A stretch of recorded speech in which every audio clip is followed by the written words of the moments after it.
back. When a bird of prey needs help in southern Wisconsin, many end up at Who's Woods Raptor Center in Milton.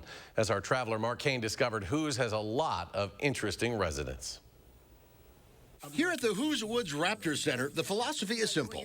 Help birds of prey through education, rehabilitation, and conservation.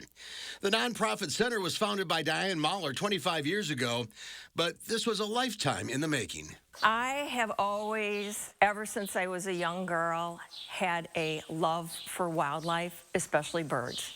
That love blossomed one day by chance. I found a great horned owl injured, and it was my first encounter with a wild owl. I didn't know what to do, and we had a man in this area who rehabbed for a number of years, and I volunteered for him just a handful of times, and he said, "My dear, I think this is your niche, this is your calling." Diane became licensed, started a rehab facility, and then decided she needed to educate people about these birds, these magnificent birds of prey.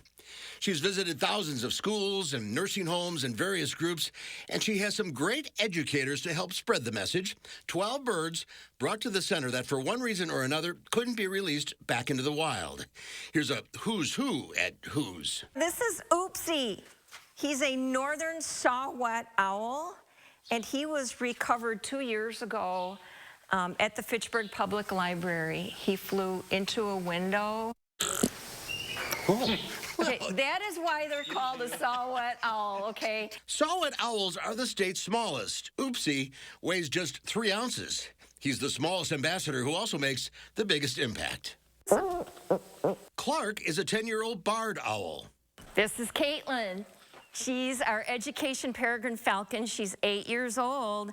Caitlin is actually one of the MG&E peregrine falcons who are hatched in a nest box in downtown Madison, and they are remarkable.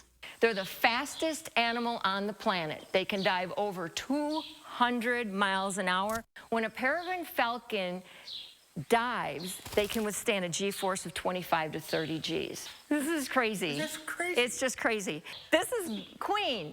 She's a great gray owl.